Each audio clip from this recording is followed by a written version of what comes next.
If civil war comes, and I do think it is imminent, you're quite right. It will for us be the price of freedom. Our people here have for a long time been prepared for this eventuality, and I am confident of their readiness. I think that when it does come, that the people on the other side would be surprised as to what they're going to get. In the scorching heat of post-independence Nigeria, a young nation born in hope on October 1st, 1960, descended into one of the darkest chapters in African history, the Nigerian Civil War, also known as the Biafra War.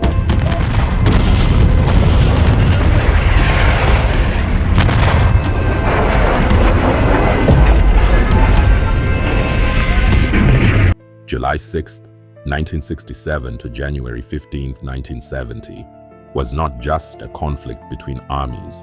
It was a cataclysm of ethnic hatred, political betrayal, starvation as a weapon, and unimaginable human suffering that claimed between 1 and 3 million lives, mostly innocent civilians, women and children dying from hunger, disease, and despair. This is the raw, unflinching story of Biafra, a people pushed to the brink who declared independence in desperation, fought with fierce courage against overwhelming odds, and left a legacy of resilience that still haunts and inspires Nigeria today. No sanitized version. This is the blood, the famine, the heroism.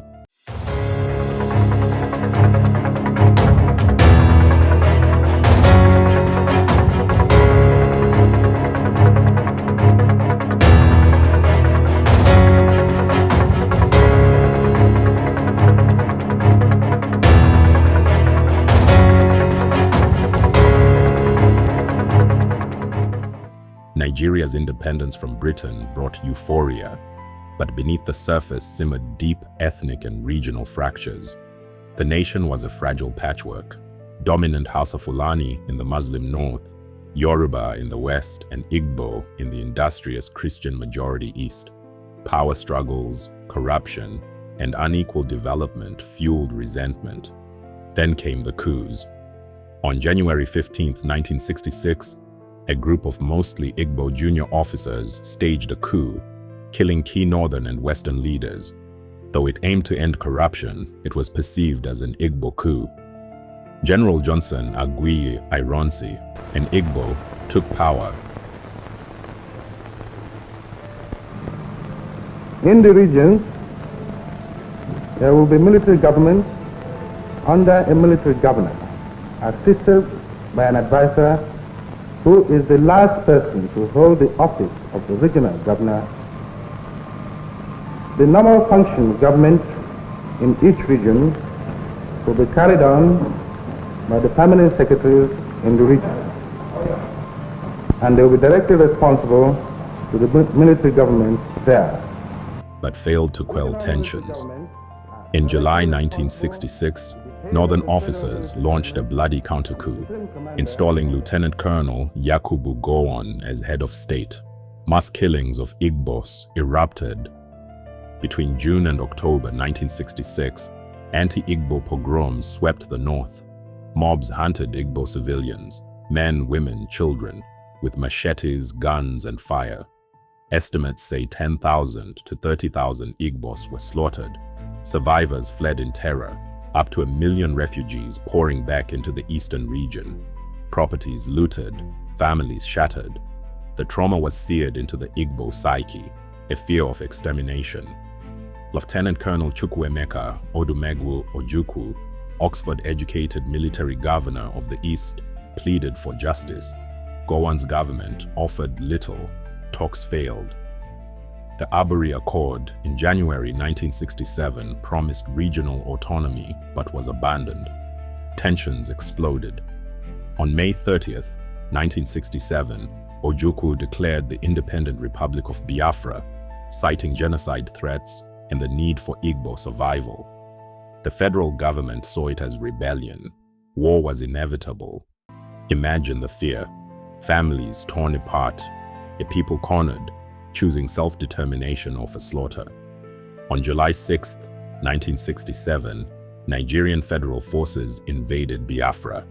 What they expected to be a quick police action turned into a brutal 30-month nightmare. Biafran forces, though outnumbered and outgunned, fought with extraordinary valor.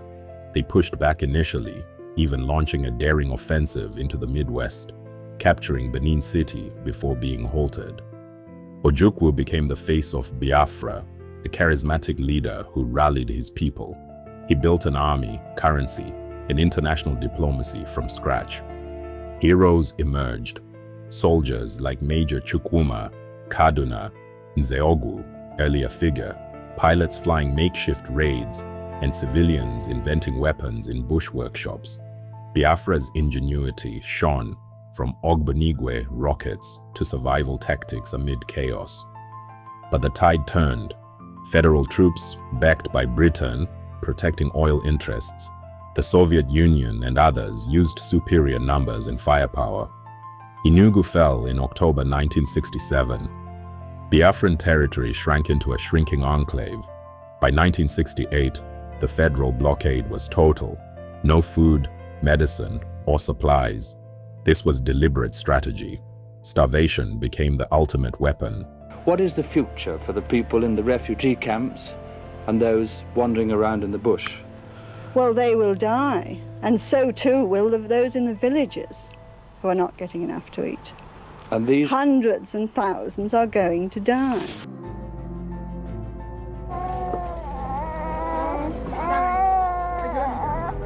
We who are children, who are suffering, we want this war to end. But there are some people who doesn't want it to end, those who are gaining and who are now more richer. The images shocked the world. Skeletal children with swollen bellies from Kwashiorkor, mothers too weak to bury their dead, refugee camps overflowing with the dying. The Nigerian blockade cut off Biafra's ports and farmlands. Food production collapsed. Red Cross estimates 8,000 to 10,000 deaths per day from starvation at the peak. Total civilian deaths, hundreds of thousands to over 2 million, mostly children. Diseases ravaged, cholera, dysentery, malaria without medicine. Aerial bombings hit markets and hospitals. Stories of mothers boiling leaves for soup, families eating lizards and rats.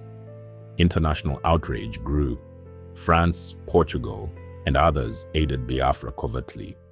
Humanitarian airlifts brought some relief, but it was never enough. The world watched the first major televised famine, a wake-up call that birthed modern global aid movements. Ojukwu rejected deals fearing poisoned aid or surrender. Gowon's side justified the blockade as necessary to end the war quickly. Critics called it calculated extermination. Obafemi Awolowo reportedly said starvation was a legitimate weapon of war. The debate rages, war crime or tragic necessity. For Biafrans, it was survival against annihilation. The war dragged through 1968 to 1969 with fierce resistance in the shrinking Biafran heartland. Federal offensives squeezed the enclave. Biafran morale held through innovation and sheer will, but ammunition, fuel, and food ran critically low. In late 1969, a massive federal offensive shattered defenses. Owerri and other strongholds fell. On January 15, 1970, Biafra surrendered. We have arrived at one of the greatest moments of the history of our nation. A great moment of victory for national unity and reconciliation. We have arrived at the end of a tragic and painful conflict.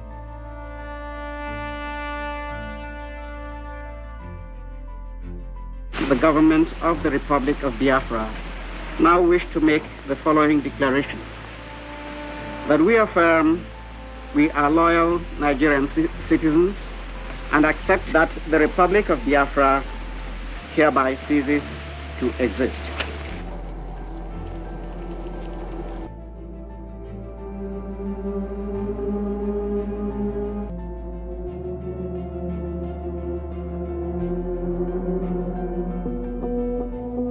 Gowon declared no victor, no vanquished, promising reconciliation.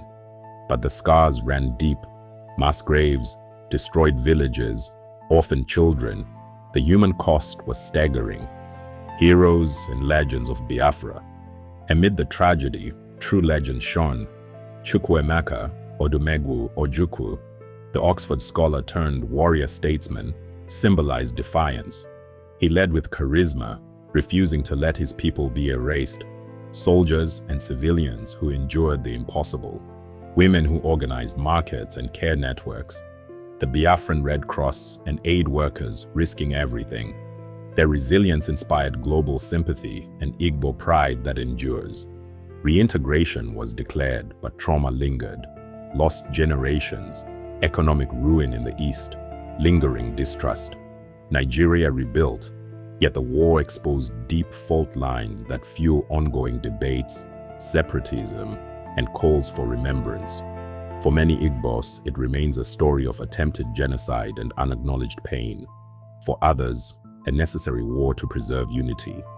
The Biafran War taught brutal lessons: the dangers of ethnic politics, the horror of famine as weapon, and the power of human endurance. It remains one of Africa's most devastating conflicts, often forgotten or downplayed, but its ghosts demand truth. The story of Biafra is Nigeria's greatest scar, a testament to ambition, betrayal, courage, and unimaginable loss. In the villages, markets, and hearts of survivors, the cry for remembrance lives on. This hidden chapter shaped modern Nigeria. Honor the dead. Learn the truths. Never forget. Drop which story next in comments. Share if this moved you.